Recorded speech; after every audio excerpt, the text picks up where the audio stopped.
Hola, en el video anterior habíamos hablado acerca de los números reales y cómo los números reales coinciden con la unión de los racionales y los irracionales. En este video vamos a hablar acerca de las propiedades de los números reales. Para hablar de estas propiedades, primero tenemos que discutir acerca de las operaciones que se definen en los reales.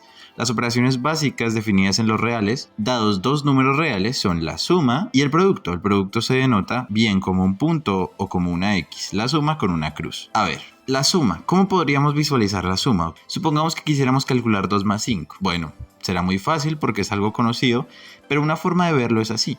Hagamos una recta numérica. Hagamos una flecha que tenga longitud 2. Adelante de esa flecha hacemos otra que tenga longitud 5. Es decir, a partir de ahí, una que tiene longitud 5, esa resultante ¿a dónde apunta? Al 7. Quiere decir que 2 más 5 es igual a 7. Si quisiéramos hacerlo con el producto, en algunos casos también se puede. Por ejemplo, queremos multiplicar 2 por 3. Entonces el número 2 lo vamos a poner 3 veces. ¿Y a dónde apunta la última flecha? En el 6, o sea que 2 por 3 es igual a 6. Esto funciona para números racionales. ¿Cuáles son las propiedades de los números reales? Veamos algunas. Yo sé, parecen muchas. Pero no pasa nada, vamos a explicar una por una. En la columna izquierda tenemos las que corresponden a la adición y en la columna derecha a la multiplicación. Y finalmente, pero no menos importante, la distributiva, que es la operación que junta a ambas. Hablemos primero de las de la adición. Tenemos las siguientes 4. Entonces, ¿qué significa que sea conmutativa? Es decir, que podemos sumar y alternar el orden y siempre nos va a dar lo mismo. Por ejemplo, 2 más 5 es lo mismo que 5 más 2. Las asociativas significan que podemos asociar o poner paréntesis de la forma en que preferamos y siempre nos va a dar lo mismo. Por ejemplo, si asociamos 2 más 5 y sumamos 3 es lo mismo que 2 sumarle 5 más 3 asociado. Y eso nos da como resultado 10. Podemos verificarlo. La modulativa significa que existe un elemento llamado módulo. ¿Qué es un módulo?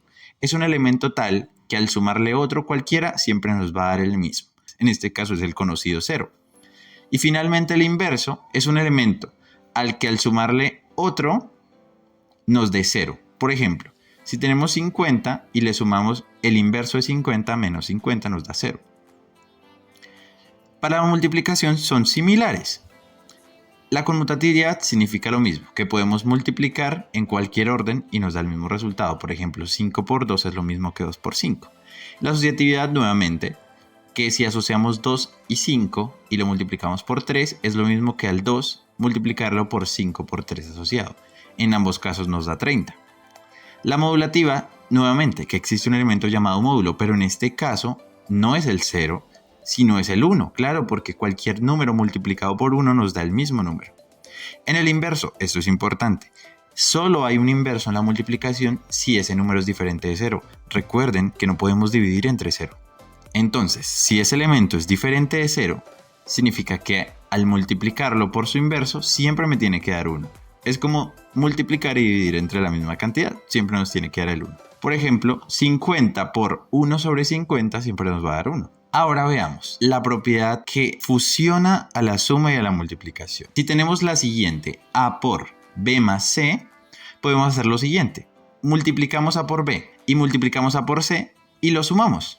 Y listo, esa es la propiedad distributiva. ¿Cómo podríamos aplicarla? Por ejemplo, si tengo 5 por 2 más 3, multiplico 5 por 2, le sumo 5 por 3 y eso me da como resultado 25 y puedo verificarlo. 5 por 5, que es 2 más 3, me da 25. Esa es la propiedad distributiva.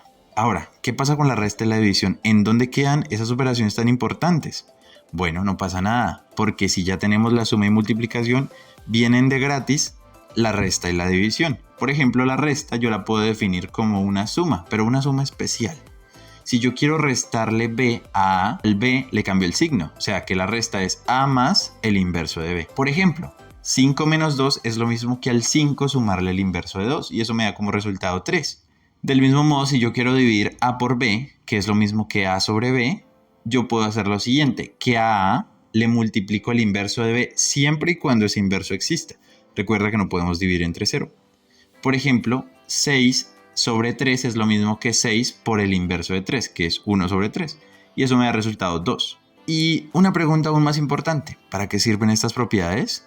Bueno, Esta pregunta la estaremos respondiendo en el próximo video, donde vamos a resolver problemas y aplicar todas estas propiedades. Hasta pronto.